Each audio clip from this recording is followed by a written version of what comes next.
Alright everyone, welcome back again di Bitcoin Update. How are you today? Happy Monday yang sudah menjadi Selasa. Tapi karena saya belum tidur jadi masih Senin teman-teman ya. Anyway, sekarang udah tanggal 24 September 2024. Sebentar lagi kita menuju ke penutupan candle akhir bulan. Dan menariknya Bitcoin bulan September kayaknya nggak really September ya. Dan saya terakhir ada sempat inform ke teman-teman juga by Twitter. Jadi ada satu postingan yang menurut saya cukup menarik ya kalau dari perspektifnya total 3 di sini. Jadi kita melihat bahwa ya ada possibility lah. Maybe soon ya teman-teman, mudah-mudahan kita bisa melihat alts akan perform dengan cukup baik. Mudah-mudahan. Dan salah satu dorongannya, kalau teman-teman masih ingat, kita udah pernah ada pembahasan di salah satu postingan itu. Saya menjelaskan bagaimana secara behavior ya, kalau kita bilang market itu ketika dalam keadaan kalau kita bilang dalam keadaan summer itu rata-rata pergerakannya tuh ada kecenderungan konsolidasi karena low volume, kemudian low activity, dan sekarang ini by the way 2023 ya, dan ini terakhir waktu kita update itu udah cukup lama teman-teman ya. Kita katakan di sini bahwa ada potensi memasuki final dip dan memasuki fase konsolidasinya. We actually have a good news ya teman-teman sekalian berhubungan dengan Bitcoin. Itu tentu saja tidak lepas dari kondisi perekonomian makro di Amerika Serikat, dan yang kita dapati saat ini adalah posisinya The Fed sudah melakukan rate cut ya sebanyak 50 BPS, dan kondisi tersebut secara tidak langsung harusnya bisa mempengaruhi liquidity. Dan so far kalau kita lihat kita sudah memasuki di penghujung bulan September, dan ini adalah akhir dari musim panas harusnya. Jadi kalau misalnya di Amerika, kalau saya nggak salah ya, karena 4 musim teman-teman, awalnya pasti spring atau musim semi, kemudian masuk ke musim panas, dan setelah itu masuk ke musim gugur. Nah, kemudian baru ada winter ya. Winter biasanya gugur ke winter itu udah ya antara Oktober, November, Desember lah. Makanya Desember Natalan dan musim dingin ya. Nanti baru mulai musim semi lagi itu kayaknya sekitar Januari, Februari. I don't know ya, saya nggak pernah ke US soalnya ya. Kecuali teman-teman ada pernah ke US mungkin boleh cerita, atau mungkin yang lagi di US juga boleh cerita teman-teman sekalian. Kenapa kita ngomongin US? Ya karena sampai sekarang money flow terbesar, volume transaksi terbesar di kripto itu tetap datangnya dari sesi New York. Dan kalau kita lihat saat ini ya Bitcoin udah deket-deket banget ini dengan potensi breakout yang mungkin diekspektasi banyak orang sesegera mungkin. Dorongannya salah satunya adalah dari pengaruh The Fed yang sudah melakukan rate cut. Kemudian kalau kita lihat dari US M2 money supply, lagi-lagi yang saya bahas di sini sedikit soal makronya adalah kita bisa melihat ya kalau posisinya sudah mulai melonjak naik walaupun belum signifikan banget. Tapi saya rasa nanti kalau misalkan efektif federal funds rate ya, nah ini kita udah lihat udah mulai turun ya di angka 4,8% sekarang loh, luar biasa ya. Ini kalau kita lihat kan terakhir itu kan berdasarkan data ada di angka 5,33% karena basis atasnya itu adalah 5,5%. Kemudian dia pangkas 50 BPS, artinya turun harusnya ke 5%. Tapi di sini efektif funds rate-nya itu sekitar 4,8%. Dengan kondisi ini artinya udah relatif bagus sekali ya. Kita kalau berbicara untuk kalau kita bilang ya, untuk menjadi suntikan likuiditas ya di pasar melalui pinjaman atau kredit, itu harusnya udah dengan bunga yang relatif lebih ringan lah kita bilangnya. Belum total ringan, tapi ya so far so good gitu. Kalau kita lihat dari reverse repurchase agreement berdasarkan update terakhir, ini dalam 4 jam lagi sih kita baru akan ada update lagi. Ini sih masih naik angkanya ya. Kalau misalkan RRP naik itu berarti likuiditas di market masih ditarik sama the Federal Reserve, dan secara nggak langsung harusnya menguatkan nilai dollar index. Ya kalau kita lihat sih dari dollar index hari ini sedikit menguat kemudian terkoreksi, dan sekarang lagi ongoing atau berproses sedikit menguat lagi. Sementara S&P 500 dan Nasdaq ini sama-sama mempertahankan gain-nya dengan cukup baik, dan US30 saya rasa juga demikian ya, cenderung relatif bullish. Dan dengan kondisi seperti ini, bahkan US30 yang udah relatif bullish banget, dia sedang menciptakan all-time high baru. Harusnya Bitcoin gak lama lagi teman-teman, harusnya. Tapi seperti yang saya bilang di previous live streaming, kita punya PR ya, yaitu breakout dari 64.500 merupakan high point pada perspektif time frame weekly, dan itu adalah high point yang terbentuk pada sekitaran pertengahan Agustus 2024. kita butuh weekly bisa closing di atasnya itu. Kalau misalkan bisa, itu bakal bagus banget. Namun beberapa good newsnya lagi adalah exponential moving average 21 pada perspektif time frame daily itu weekly maksud saya udah berhasil di close dengan proper ya di atasnya. Mudah-mudahan di minggu ini kita nggak ngeliat ada bantingan kayak begini. Karena kalau misalnya terjadi bantingan seperti itu yang melemahkan probabilitas untuk Bitcoin rally. Tapi selama itu tidak terjadi, maka teman-teman sekalian kita bisa mengatakan bahwa mungkin saja pullback yang berlangsung atau retracement itu bertujuan hanya untuk retest terhadap level tertentu. Let's say di kisaran level $60.000. Karena di level tersebut pada time frame daily terdapat EMA 21. Kemudian kalau pada perspektif time frame hourly-nya, menurut saya sih sangat make sense ya kalau kita testing ke level tersebut. Ini ada analisis yang terakhir saya share ke teman-teman di SAJ. Kita doing live analysis ya hari ini by Discord. So saya akan mulai dari sini. First time kita ngelihat dia sudah mengambil high point terakhirnya. Lalu dia ciptakan higher high dan dia mengalami retracement atau inducement karena terjadi fake out di sini atau liquidity sweep. Lalu setelah itu kita melihat high point-nya berhasil di breakout lagi dengan kondisi yang cukup impulsif. Nah, kalau teman-teman perhatikan, ini kan inside bar. Ya kan? Kalau itu inside bar, artinya technically apa yang terjadi di dalamnya ini hanyalah bagian dari konsolidasi doang tuh di time frame 4 jam. Walaupun 1 jam terkesan ada pullback-nya, tapi kalau di 4 jam itu terkonsolidasi seperti proses building order. Jatuhnya kayak seperti membentuk semacam falling wedge pattern, tapi di dalam bull candle yang bullish itu. Itu artinya buyersnya cuma melakukan akumulasi kembali. Nah, karena kita tahu di situ terdapat demand, terdapat proses akumulasi yang proper, maka kita bisa marking area ini sebagai order block-nya. Kenapa? Karena setelah itu kita ngelihat dia mampu menciptakan higher high dengan sangat-sangat impulsif. Dan terakhir kali higher high terbentuk itu di sini, teman-teman. Tepatnya pada tadi pagi di sekitaran sesi Asia, di sekitaran jam 7 jam 8 pagi ya. Dan sementara sih kita ngelihatnya biar gimana pun itu adalah a breakout. Jadi dia creating higher high karena secara body candle juga dia valid closing di atasnya. Dan sekarang kita balik lagi nih, bisa dibilang ini inside bar lagi gitu. Ya, sama persis kayak kondisi sebelumnya. Cuman yang saya nggak tahu adalah secara momentum kan lemah banget nih. Di sini dia creating higher high. Nah, at the same time, teman-teman perhatiin deh. Kalau dari beberapa indikator itu udah nunjukin adanya divergence. For example, di sini ada stochastic RSI, saya pakai di sini udah divergence. Kemudian kalau kita lihat dari RSI-nya juga sama mengalami divergence. Itu artinya apa? Ya pada dasarnya kalau kita ngelihat kondisi kayak gitu, kita cukup mewaspadai kemungkinan Bitcoin bisa mengalami koreksi atau retracement terlebih dahulu. Dan kalau misalkan Bitcoin mengalami retracement, itu artinya kita mendapati Bitcoin mengalami pullback pada perspektif time frame daily. Saat ini kan Bitcoin belum pullback. Ya, bisa dilihat di sini low point-nya aja belum di breakdown tuh. Kalau low point belum di breakdown, ini aja kita masih menciptakan higher high dan higher low. Jadi, technically kita belum benar-benar mengalami koreksi, retracement, atau pullback. Kita masih di range yang sama pada pergerakan di akhir pekan lalu. Dan kalau kita lihat, teman-teman, setidaknya ada yang kalian boleh perhatikan, yaitu pelemahan momentum ya. Dari tanggal 17 September, candle-nya gendut banget, kemudian sedang, kemudian mengecil, kemudian kecil, karena mungkin kalian bilang kayak, ya tapi kan itu Sabtu Minggu, Vin. Ya, benar juga.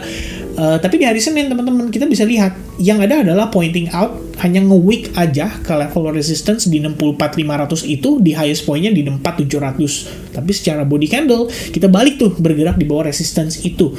So, yang kita bisa ambil kesimpulannya adalah di sini kita mengalami rejection.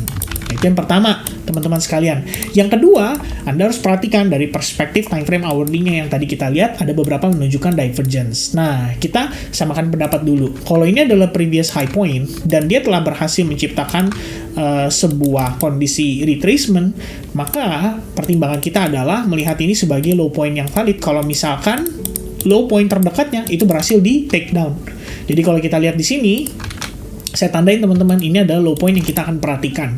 Kalau sampai ini terjadi, berhasil di break, kita katakan telah memasuki fase inducement secara official. Ya, dia bisa retrace sampai mana? Kalau saya boleh tambahin analisisnya, teman-teman, katakan ya, ini udah valid. Karena sampai sekarang kita belum lihat dia menciptakan lower low. Jadi kita belum bisa bilang itu valid, teman-teman. Nah, di sini saya taruh katakanlah menjadi high point-nya dia. Maka, teman-teman, secara struktur, ini kalau dari perspektif daily ya, saya tandainya kayak gini. 1, 2, 3. Oke, nah kalian lihat nih pada perspektif daily, that is exactly what happened. Ya, kita ngelihat dia naik, pull back, and then dia naik lagi. Oke, jadi overall yang kita bisa dapatkan kesimpulannya adalah pergerakan ini adalah satu swing dari bawah ke atas pada perspektif time frame daily, yang artinya kalau misalkan kita ngelihat dia mengalami retracement atau koreksi, kenapa saya tadi katakan sama teman-teman level yang menarik itu adalah di sini ya, ditandain di level 60.600 sampai exponential moving average 21. Karena memang pas banget di Fibonacci 0,62%-nya ada di 60.130 dan 60.140 yang tadi saya tarik dari chart yang hourly-nya teman-teman sekalian. Jadi kalau misalnya kita udah dapat kesimpulan seperti itu, pertimbangannya adalah kita harus waspada terhadap possibility for Bitcoin mengalami retracement ya. Sejak kemarin itu memang kita ngomongin ini terus berulang kali karena memang faktanya Bitcoin belum koreksi, dan untuk pergerakan bisa dikatakan sehat kita kan butuh lebih banyak demand. Pertanyaannya, permintaan atau demand itu lebih banyak di sini atau waktu lagi di bawah, gitu kan? Kalau teman-teman jawab dalam hati, ya harusnya di bawah sih. Ya betul, makanya kita perlu diskon. Ya kalau misalnya kita udah dapat diskon atau discount, maka teman-teman sekalian, ya pada akhirnya ekspektasi kita adalah whales-nya mau serok balik dari range area tersebut. Jadi kalau misalkan dia mau serok balik dari range area tersebut, ya itu bakal jadi opportunity yang menarik buat kita manfaatkan pada pergerakan Bitcoin. So for now, selain kita mengalami rejection atas area resistance yang penting ini, kita juga memang perlu melihat adanya retracement terlebih dahulu. Dan kalau misalnya retracement terjadi, bukan berarti itu pertanda market masih bisa bearish. Ya mudah-mudahan sih enggak, karena retracement ini seharusnya kita bisa anggap sebagai retracement yang relatif sehat ya. Mengingat pergerakannya kalau secara struktur yang tadi saya bilang sama teman-teman, di sini aja ada retracement gitu. Masa di sini dia naik terus nggak ada retracementnya? Kalau di sini dia mengalami retracement kayak gini, ya berikutnya create higher high itu akan lebih gampang. Maka dari itu, kuncinya adalah bisa nggak nih dia menciptakan higher low yang baru. Itu aja teman-teman sekalian, for now. So, dari sini, mudah-mudahan bisa ada gambaran ya buat teman-teman sekalian. Dan sebelum saya tutup analisisnya, kemarin kan ada yang nanyain tuh gimana dengan goldnya ya. Seperti yang saya janjikan teman-teman, mungkin seminggu sekali kita update seputar gold deh ya, barengan dengan Bitcoinnya. Jadi kalau mau update tentang gold, nggak lepas dari kondisi si dolarnya sendiri. Nah kalau kita lihat dari segi dollar teman-teman sekalian, saya lupa pernah analisis ini sama teman-teman harusnya, dimana kita ngelihat dia mengalami fake out dan mengalami market structure shift. Jadi pada time frame yang kecil kayak time frame ya 1 hour di sini, itu pada dasarnya kita bisa melihat ada possibility untuk si dollar itu masih bisa naik lagi gitu loh. Naiknya sampai kemana? Sebelumnya saya pikir dia bakal mitigasi area imbalance ini, sehingga kalau dia balik sampai situ tuh harapannya adalah dia bisa memberikan selling pressure yang sangat-sangat agresif. Tapi setelah melihat data hari ini, kita bisa lihat ya kalau S&P Global, ini adalah nama perusahaannya teman-teman sekalian, mengeluarkan data PMI, dan data tersebut yang services terutama menunjukkan kalau masih ada ekspansi, walaupun yang manufakturnya drop. Tapi kan kita harus tahu negara Amerika Serikat itu gedenya bukan karena manufaktur ya, tapi dia gedenya itu karena si servisnya. Jadi kalau teman-teman coba untuk telusurin dan kalian coba untuk lihat services PMI itu isinya apa aja, ya yang berhubungan dengan ya paling deket lah seperti teknologi ya, walaupun teknologi lebih maju katanya di atau ya di Jepang ya kalau nggak salah teman-teman ya. Tapi demikian, kalian lihat di sini. Survei itu mengcover dari transportasi, komunikasi, financial intermediaries, bisnis, dan personal services, termasuk computing dan IT, serta hotel dan restoran. Service itu berarti termasuk kita ngomongin seperti sewa teman-teman, rent itu termasuk tuh ya di dalam services, di mana hotel dan restoran itu termasuk juga dalam bagian services. Jadi kalau kita ngelihat dia di atas 50, itu artinya secara private sector di bidang-bidang tersebut itu lagi dalam keadaan berkembang ya, atau dalam keadaan ekspansi. Kalau di bawah 50 itu baru sebenarnya negatif. Makanya tadi kita ngelihat dollar indeksnya sedikit menguat teman-teman sekalian, at least pada pergerakan hari ini.